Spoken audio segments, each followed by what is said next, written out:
How's it going, guys? Revelations, and today we are back with another Revelations reviews. It is our Friday episode, and I'm excited to get into it.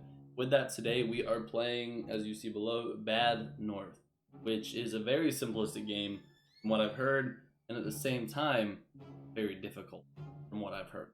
I'll read you the description real quick, or a rundown of it. It's a real-time tactics roguelite video game where you defend your island in your kingdom from a horde of oncoming raiders. This is all based around like that old time medieval like Viking day. So yeah, with that, we're gonna switch our face down and get right into it. I'm super excited about it. This might not be the right place for our face, but we'll figure it out as we go on, as we always do. For now, we're good. We'll click the start. We have our settings off the bat. I would like to make sure that we have all the good things on. It doesn't really seem like there's much there anyway. And we click play. With that, we start off with this screen here where we pick our two characters. At first, the very first time I played through a very quick round of this, I thought this was going to be like an enemy character. It doesn't really matter who you pick here. Later on through the game, as you play through a couple times, you unlock traits and items here that will allow you to do better or to have like stronger traits and get further. With that, I did play through once, which did give me the sure-footed trait for all of these characters, I assume. So we will be taking that because why not? For this side, we have no traits, no items, anything like that. So we don't want to allow level restarts because that's for cowards. And I understand the tutorial basically, so we'll skip that. We'll leave it on normal and send it. It looks like our two starting flags are both rabbits. Banners with white backgrounds will unlock new something. Alright, and so we begin. So the way this game works is you click your unit and you move them to guard against these guys down here. When you click, it slows time down, which is a big plus. So the whole point is to guard against these buildings. So that's what we do. Right now, we all have two basic melee units. They don't have many abilities. They're just kind of there. I think I'm going to move both of them down here. That might have been a bad idea. I want one up here. Our red team is obviously going to take most of the damage here. Okay, doesn't really look like much damage was sustained. One unit was lost, I think. Yeah, one unit was lost. I actually am covering some stuff up, but it does seem like we have a second, so I'm going to take this time to move my face up here maybe. So when you click them down here where my face was, you can see the character or the portrait along with your ability to heal. When you click heal, you send them to a building, and it's not a small amount of time. It takes a good amount of time for them to heal up, so you have to be strategic with what you're doing and make 100% sure that you're doing it at the right time. Is there music here, or did I turn the music down when I played? I would like to figure that out. There is music. Ooh, dunk, dunk, dunk, dunk, dunk. I like this. Ah, I like this. Alright, we'll turn effects up one more. Yeah, this is good. This is real good. Okay, so now you can hear those little sounds. I was thinking that it was... I didn't remember it being this quiet. So at this point we see how low blue team is already. So what we would want to do, if we didn't just win, which we did, we would want to send blue team to replenish while we allow red team to take the burn most of the day. So there are different enemy types, I do know that. And this is where the roguelite kind of Slay the Spire build comes into play, and you see it. You have to take yourself along the journey. We got really lucky to start here. We have two separate banners, and banners mean that we can add people to our ranks. Right now we only have 2 people, and you can use at max 4 on an island. So to get these 2 early on will allow us to breeze through these early islands like that. That'll be great. So it does look like our only option right now is to go here. So that's where we gotta go. So we are gonna use both of these guys. Obviously we don't have 2 more people to use for those slots, but we're good. So you control the game just simply by using your mouse. I'm not touching the keyboard. I can play with my hand up the whole time if I wanted. You're just moving around the mouse, clicking your units, and tactically placing them where you want to place them. So right now in early game, and you can see it early game, it is relatively slow. Units are coming in 1 boat at a time. You got a lot of time to think through how you're going to set up and so on. But what I noticed playing through the very first time I did was that you overestimate how easy the game's going to be. Yeah, you overestimate how easy the game's going to be, and then later on, you just get stormed with thousands of these little guys. Not thousands, but lots of these little guys come storming at you, and you were underprepared completely. You had no clue what was happening, and they just overwhelm you. So the game does get very difficult very fast, but not to the point where it's not fun. Not like a Dark Souls level of difficulty. It's more of a like a complicated puzzler level of difficulty, if you understand what I'm saying. It looks like they're not coming to where I thought they were. That's just bad trajectory on my part. Alright. So I do know there are some basic mechanics here that you don't get told. There is no, the tutorial barely even mentions it. But if your characters are moving, let's say you're running, you have a huge debuff right off the bat that takes away some of your strength. So your group's strength. So if you're running towards a set of enemies, they're going to have the advantage because they have the stable ground. But at the same time, if you're standing still waiting on the enemy, you're going to have the high. So obviously we want to go here just because this is going to give us that extra unit. So this is where we're going. But we do have enough money to upgrade at least one. Actually, we can upgrade both of these units, which is great. So to start an upgrade, you have to decide what kind of class you want them to be. With that, I want to look at here and say that I know that we're getting an extra unit, and early on like this, the extra unit that usually comes are the shield carriers. Shield carriers are by far... Summit, what are you barking at? Summit. I don't know what she's fussing at. Go to bed.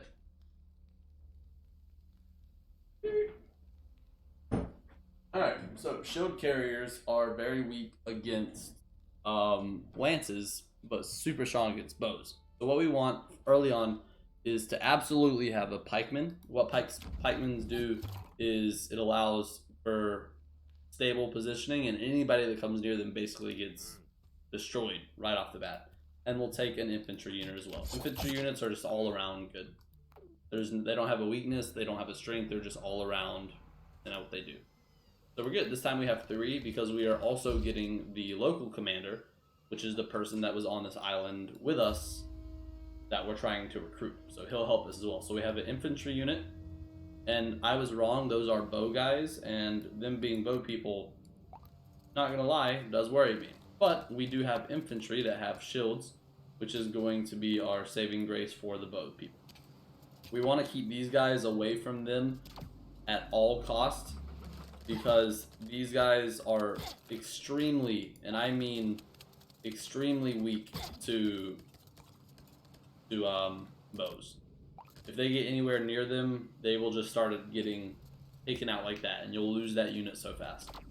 This game does have an element of permadeath to it, and when I say that, I mean once one of your units or once one of your set of people dies, there is no coming back. Unless you get the Holy Grail, which is a specific item. But there's no way for you to just wait a certain amount of turns for your team to come back. What's going to end up happening is once you lose one of your strongest units, or once you lose, let's say the next level you have is all archers, basically. Well, this isn't good. What's going to happen is that, I was scared he was going to hit the building. What's going to happen is that maybe we take that round and we lose these guys. The ones that are great, yeah, the ones that suck against archers. But the next round we have a ton of shield people coming in that we need these guys for, and we don't have them. That's going to lead to our defeat. And once we get defeated, we have to start over and kind of start from scratch. So that's a basic rundown of the game mechanics, and you see it here, you see it being played. But what's my opinion of the game, if I had to give one? I really like it. I actually got this game without considering doing it for Revelations reviews. I got this game for me to play and for me to enjoy, and then just found through playing it that this would be a great game to show off and to make sure that other people saw because of how much I personally enjoyed it. So this guy comes with a trait, just like we had sure-footed here, which is knockback resistance, which is great for lancemen. we have this guy who is popular, so he has +1 to his squad size. With that, I was going to make him an archer, and I still am, because having that extra bow going off, I feel like will be very nice for us. So let's do that. We do want to click next turn to make sure and see where the next kind of, this black line here tells you how far the surf's going to come in, and how far that comes in tells you how, like, where you have to be at. So we can't go back here at all. It's not possible because of the dead water, or the, whatever, I'm going to call it dead water. So we are going to push in here because we can get more coin, and then up to this, up to that place up there. So we're going to deploy here. We only have our 3 units because there wasn't a local unit that we could use. And yeah, from here, I'm probably done explaining the game. I'll just sit back, talk a little bit, and let the game play out. So we want our archers over here for sure. Are those archers?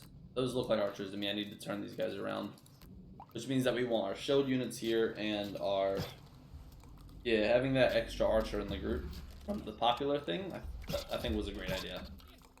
That was good. We want the lancemen right here. And you'll see what I'm talking about real quick as we zoom in on these lancemen. These guys will stay on 0 chance as they come up. So as long as your lancemen have a secure position where they're not in danger of really anything, yeah, as long as your lancemen are in a secure position where they don't have to worry about being like knocked back or pushed back or flanked, then they will take out anything and everything coming at them. When I first started playing, I thought, well, if that's the case, then wouldn't you obviously want to just have a whole group of nothing but lancemen and like one of these guys to handle your archers? That is not the case, because there are rounds later on that will come and will literally be pitting you against nothing but archers, and having a group of lancemen for that really sucked. So we got victory with 7 coins. The 7 coins is great for us, especially since we're about to get another unit. Once we have this extra unit here, wait, we have another turn. What's going on? Oh yeah, once we get this extra unit here, we'll be able to upgrade them right off the bat. Plus we'll have the extra 3 gold from this building. Now you see we have all 4. We have 1 of each class and then an extra guy here. So let's see where they're coming from. It looks like the only way they can even get onto this high ground here is via this strip. So I think having our pikemen here, are these guys there? No, I think they need to be there. There we go. And then our archers here, I think that'll be a good little setup, because there's no way that they're going to get up through the pikemen, but at the same time, if they do, they get met by opposing forces. Yeah, for sure. I think this is a good second for me to take a second, take a sip of water, and ask, how are you doing today? I hope you're having a great day. If you're watching this at nighttime, I hope you sleep well. If you're watching this at like 3 a.m. in the morning because you couldn't sleep, I am sorry for your loss. I hope that the sleep you do get is good. And yeah, right now I'm playing this game and really enjoying it. This is by far, and I will say it, this is a game that I really enjoy. I do absolutely suggest this game to you, the viewer. Go get. I don't know how much it is. That might have been a good thing to look up, and actually I can do that right now really quick. As I say really quick, nothing decides to work. It is around $13.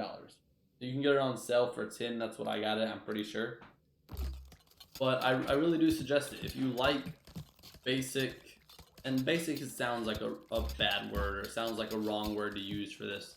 But if you like games that are simplistic but also complicated enough to keep you thinking and keep those wheels in your brain turning, then this is absolutely the way to go. This game is just gorgeous in every... Oh, Cedric is a mountain. But this game is just so nice to look at. It's fun to scroll around. It's great to play these characters and level up and upgrade and see those upgrades. Cedric is a mountain, a giant commander. So he's one of the really big guys. So we, without a doubt, want him as him. Maybe.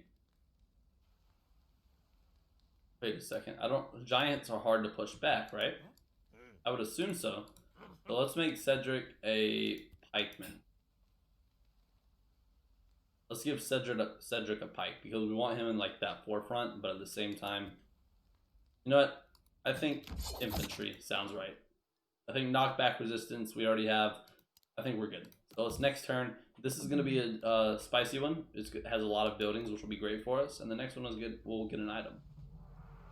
So I'm trying to push through these as fast as possible, even though there's not really a way to speed things up, so that I can show you, the viewer, a little bit more. I want to find Cedric. It says giant leader, which is this guy right here. Oh, that's cool. So he is really big. And you'll see later on, we actually do have to face giants, which are a bunch of these guys that come in. And man, are they a pain in the butt, I will tell you that. We can send these guys right down to here already, because we know that they have bows, and we know that we got shields, so we're good. What do we have coming over here? It looks like we have more of them coming in. So we want to send our other guys with shields down here. Yeah, I think this is fine. For now, wait, these guys don't have... Do they have bows? I can't see. Yeah, they have bows. So we're good. Next, we have a wave of enemies coming in that seem to have swords. So we'll send our pikemen down. Take care of them. So what I'm going to do, because I do want to make sure that I throw in like the difficulty of this game, I will, after we beat this round, I will skip to like a couple levels further once I've gotten a little bit further in this run specifically, and show you the end results of a much more difficult level where things are coming in a lot faster. I'll do that as soon as we get done here. So we want to make sure our guys aren't standing still. That's going to be a dangerous thing for them. Let's send our pikemen down here, because we have quite a few people coming in. And I think if you're paying attention, you can already see it. You can see the difficulty kind of rising, and notice how it's not 5-6 seconds between boats. There's a lot more time getting lost in between shipments of enemies. So, but no, I really like this game. I love the aesthetic. I like the music. I like the heart racing that gets going on. I'm excited to see an item here. But yeah, we'll go a little bit further into the sea here.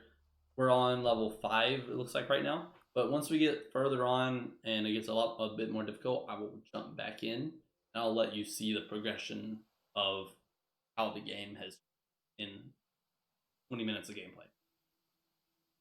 So this is where I've decided to come back to. I thought I was going to get a couple levels further before I had to restart the recording and show you.